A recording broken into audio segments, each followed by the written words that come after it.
Hello friends, I am Pranav Sivanesh. So in this video, we are going to be looking at the most important topic, and it's a topic that shouldn't be ignored. So recently, the Indian Home Ministry says that mandatory action will be held in crime against women. So we're going to be seeing what is this mandatory action, and we're going to be seeing on whom will this action will be held. And then secondly, we're going to be seeing about coronavirus or COVID-19. So in India, the new cases has seen a significant drop in the past 7 days, and India has been recording more recoveries than the active cases. So we're going to be seeing how did India do this, how did the new cases drop this much and the recoveries in such a way that the recoveries are more than the active cases. And I'm going to be also answering this one question, which is that did India really control COVID-19 new cases? So these are the important topics we're going to be seeing in this video today. But before seeing all that, if you're not subscribed to the channel, then go and subscribe and turn the notification bell on so that you'll be notified whenever I upload a new video. Done? Super. Now let's go to the topic. So after the recent crime against women in Uttar Pradesh and other states, the Indian Home Affairs has issued an advisory to the states and the union territories, directing them for mandatory police action in such cases with a compulsory FIR, first information report. And if the police fail to follow the mandatory action requirements, they will be inquired and suitable action will be taken on the officers who are responsible for the lapses. So they had requested the states and the union territories to monitor the cases on the investigation tracking system for sexual offences (ITSSO) to ensure suitable action is taken on the charge sheet of the guilty in a timely manner as required in the law. So the ministry had issued this on Friday after a 19-year-old Dalit girl who was allegedly gang raped by 4 men in Uttar Pradesh, Hathras, leading to her death. So not only this, there are many more rape cases in India, and there are protests happening all over the country. So the ministry also mentioned the standard operating procedure, the SOP for the investigation and prosecution of rape against women, issued by Bureau of Police Research and Development (BPR&D), and added points regarding the distribution of sexual assault evidence collection kits for the states and union territories by BPR&D.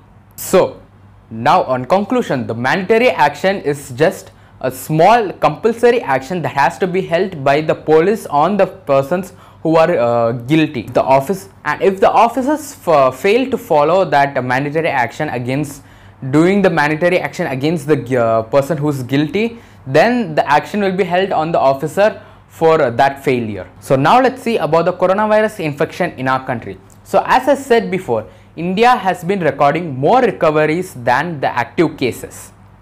For example, on Friday it had reported 73,000 active cases while 83,000 recoveries were reported. So only with this we can't say that India has controlled the coronavirus from spreading to other people from now on. It can change in the future. So one of the reasons for the huge drop in the daily new cases of India was because of Maharashtra's daily new cases.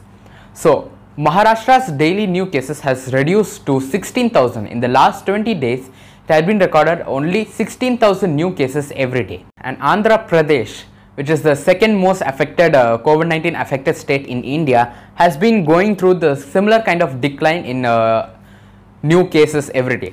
So it has been recording 5,000 cases every day instead, which is half of what it was recording 3 weeks ago.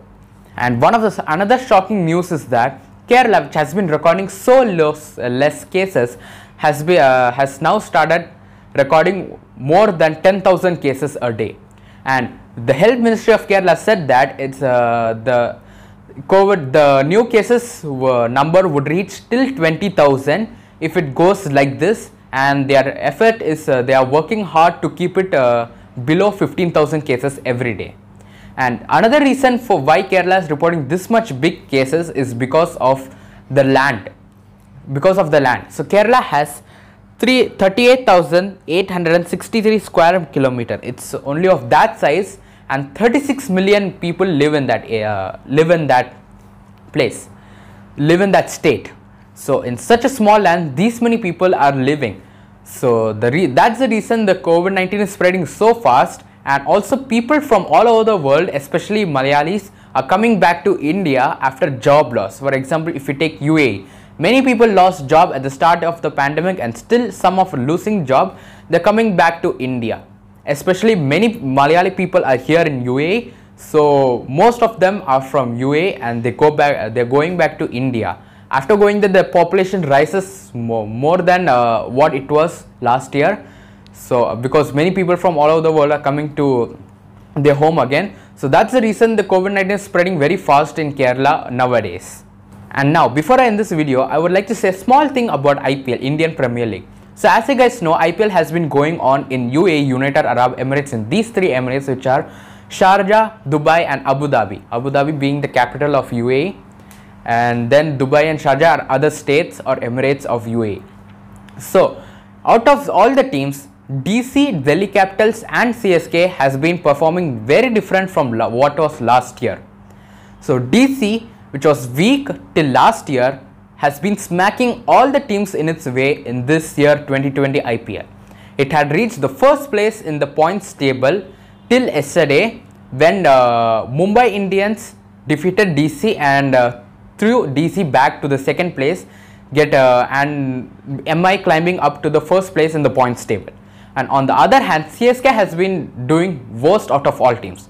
A team that has to be powerful, that should have been in top 5, top 3, is now in the 7th place, just above Kings 11 Punjab.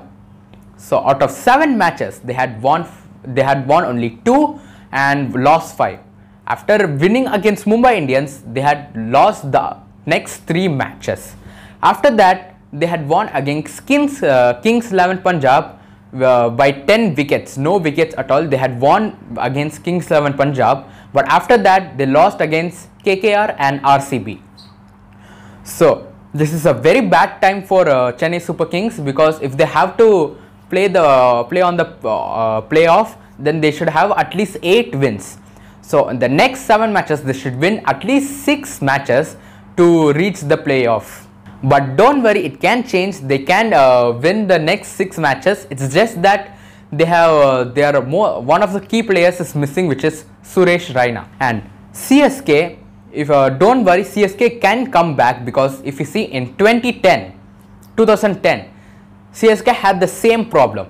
Out of 7 matches, they lost 5 and won only 2. But after that, they won the other 6 matches, 6 to 7, I don't know which definite, but approx they had won 6 matches and won the trophy, won the title in that year. So there's still hope for CSK. If they win only 5 this year, then it is very hard for CSK.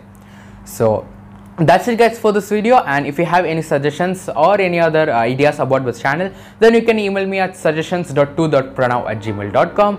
And with that, I'll meet you guys in another video on Wednesday. Until then, bye, stay home, stay safe, peace.